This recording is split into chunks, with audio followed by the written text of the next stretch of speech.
Hello बच्चा लोग, welcome in this channel. This is Tanu और हम इस चैनल पे पढ़ेंगे क्लास 9th और 10th का कंप्लीट मैथ्स। एनसीईआरटी बेस्ड होगा, एग्जाम्पल प्लस एक्सरसाइज सारी चीज़ें कवर करेंगे हम यहाँ पे।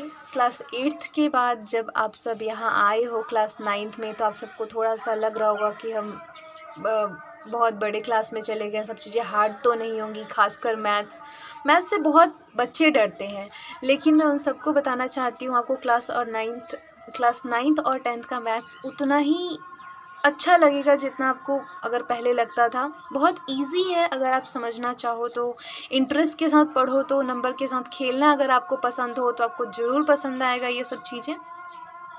इसीलिए मैं फर्स्ट वीडियो में लाई हूँ क्लास 9th का चैप्टर फर्स्ट, नंबर सिस्टम, जिसको हम समझेंगे। और ये थोड़ा रिलेटेड है पहले से। पहले क्लास 8-7 में आपने इनके टर्म्स को जाना होगा, सीखा भी होगा, और मैं जब पढ़ाऊँगी तो आप रिलेट कर पाओगे सब चीज़ों को। तो आज हम स्टार्ट करेंगे और सबसे पहले जानेंगे कुछ नंबर के टाइप्स। सबसे पहले सीखते हैं नेचुरल नंबर क्या होता है। नेचुरल नंबर जो हम हमेशा से गिनते हैं, 1 2 3, कभी भी रेस लगाना चालू कर देते हैं और काउंटिंग चालू करते हैं, तो वही चीज़ें हैं। लेकिन बच्चों को अक्सर, छोटे बच्चों को हम कहाँ तक सिखाते हैं, 100 तक। हम जानते हैं इन्फिनिटी तक होता है, बट इनका कुछ नाम होता है, तो वो यही नाम होता है, उसको हम कहते हैं नेचुरल नंबर। और अगर मैं इन्हीं नंबर के सामने ज़ीरो जोड़ के लिखना चालू करूँ, टिल इन्फिनिटी, तो वो क्या कहलाते हैं? Whole number. Whole number. Natural number को n से डिनोट किया जाता है, होल नंबर को w से डिनोट किया जाता है। और आपने सुना होगा कि आज टेम्परेचर माइनस में है, तो ये जो माइनस के नंबर होते हैं उनका भी कुछ नाम होता है। जी हाँ, बिल्कुल होता है। इंटीजर को डिनोट करते हैं z से, और उनको कहा जाता है इंटीजर जो कि होते हैं नेगेटिव में।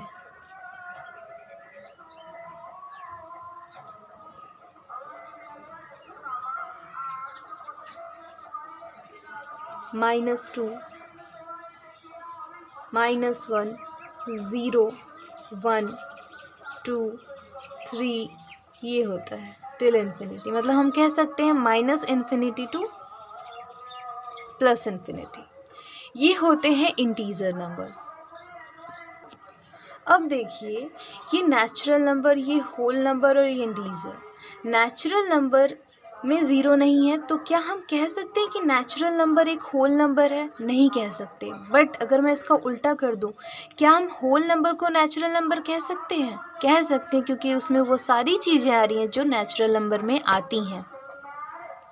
उसी तरीके से इंटीजर में जो सारी चीज़ें आती हैं वो इन दोनों में भी आ रहा है। ठीक है, तो इसी तरीके से 3 टर्म हमने जाना। अब चौथा टर्म है रैशनल नंबर। चौथा टर्म है रैशनल नंबर।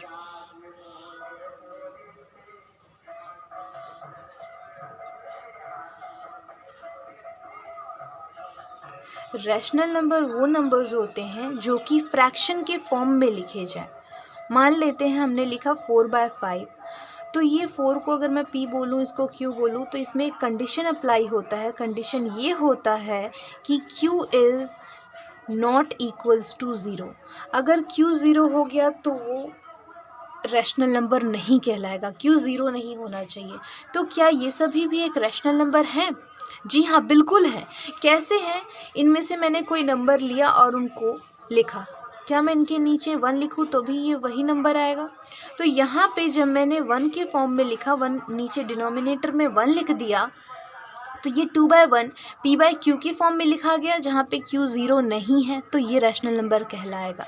इसी तरीके से मैं -2 को भी इसी तरीके से लिख सकती हूँ, तो ये भी कहलाएगा रैशनल नंबर, क्योंकि ये भी p/q के फॉर्म में लिखा जा चुका है। और जब कोई भी टर्म p/q के फॉर्म में लिखा हो, जहाँ पे q कभी भी 0 के इक्वल ना हो, तो उसे हम कहते हैं रैशनल नंबर। और रैशनल नंबर को डिनोट करते हैं हम q से। ओके, तो यही सारी चीज़ों से रिलेटेड क्वेश्चन हम करेंगे। और और भी सारी चीज़ें यहाँ पे हम जानेंगे। और जब मैं इन सब नंबर को एक साथ नाम देना चाहूँ, natural number, whole number, integers, rational number को, सब नंबर को अगर मैं एक साथ नाम दूँ तो इन सब नंबर को क्या कहा जाता है? Real number. रियल नंबर 1 जो कि है are the following statement true और फॉल्स, गिव रीजंस। हमें बताना है कि अगर वो ट्रू है तो क्यों है और फॉल्स है तो क्यों है। तो पहला क्वेश्चन है, every whole number is a natural number. हमने लास्ट क्लास में देखा था कि होल नंबर के अंदर ज़ीरो भी इंक्लूड है, बट नेचुरल नंबर के अंदर ज़ीरो इंक्लूड नहीं है। तो इसका आंसर क्या होगा? False, because zero is a whole number but it is not a natural number. तो इसको लिखते हैं false.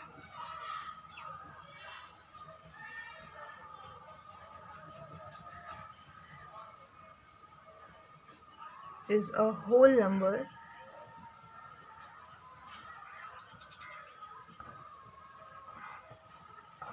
but it is not a natural number.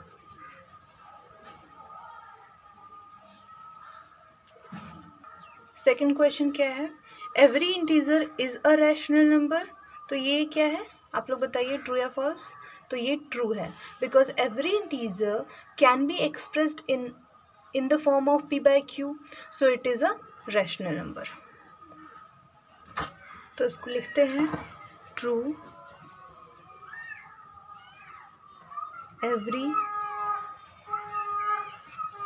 Integer can be expressed in the form of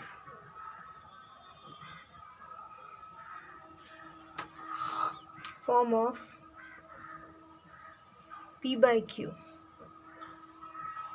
सारे integers p by q के form में लिख सकते हैं। मैं आपको एग्जांपल देके बताऊंगी। So it is a rational number. Rational number example लेते हैं, जैसे कि 2 ले लो, 3 ले लो, कोई भी एग्जाम्पल। हम लेते हैं 3। 3 इज़ एन इंटीजर। 3 एक इंटीजर है और हम इसको कैसे लिख सकते हैं, 3 को हम कैसे लिख के दिखा सकते हैं? 3/1 अगर लिख दूँ तो ये p by q के फॉर्म में हो जाएगा। और जब p by q के फॉर्म में हो गया, जहाँ पे q आपका 0 के बराबर नहीं है, तो 3 क्या है? सो hence 3 is a rational number। हो गया। क्वेश्चन नंबर 3 को, every rational number is an integer. तो ये गलत है। देखिए, जस्ट इसका अपोजिट है, बट ये फॉल्स है और ये ट्रू था। Every rational number is an integer, तो ऐसा पॉसिबल नहीं है। फॉल्स क्यों नहीं, मैं आपको बताती हूँ। फॉल्स, एग्जाम्पल के लिए 9/10 इज़ अ रैशनल नंबर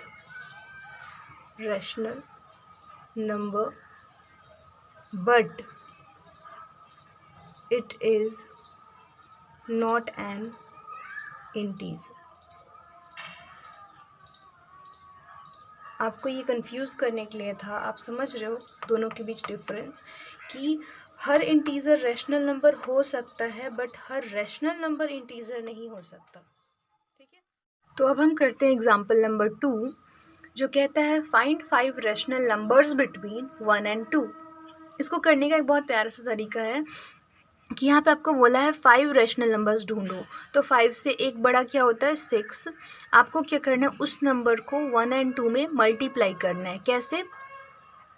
6 को मल्टीप्लाई किया 1 से, न्यूमरेटर में 6 को रहने, डिनोमिनेटर में 6 को रहने देंगे, न्यूमरेटर से उसको मल्टीप्लाई करेंगे और नीचे वही चीज़ क्या करेंगे?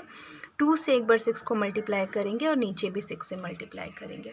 तो आंसर आएगा हमारा 6/6 और इधर आएगा 12/6।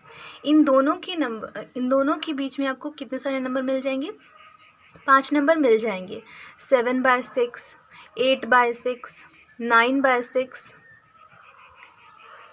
9/6, 10/6 एंड 11/6। आपको 5 मिल गए। नॉर्मली होता क्या है, जितना आपको बोला है उससे एक ज़्यादा लेके आप उसको न्यूमरेटर में मल्टीप्लाई कर दो, डिनोमिनेटर में भी उसको मल्टीप्लाई कर दो, तो आपको नंबर मिल जाएंगे और उनके बीच के जितने नंबर होंगे वो आपका एग्जैक्टली आंसर होगा। अब आपको इस कॉन्सेप्ट को थोड़ा समझा देती हूँ कि अगर यहाँ पे 6 बोला होता तो हम 7 लेते। कॉन्सेप्ट ये है कि 1 और 2 के बीच आपको रैशनल नंबर फाइंड करने के लिए बोला है, तो हम किसी दो नंबर के बीच में infinite numbers of rational number find कर सकते हैं। जैसे कि 1 और 2 के बीच जब बोला था तो 1 के बाद तो 1.1, 1.2, बहुत सारी चीज़ें होती हैं, 1.12, ऐसे करके आप infinite number of rational number ढूंढ सकते हो किसी दो नंबर के बीच में। तो आज हम लोग यहीं तक करते हैं। So thank you for watching.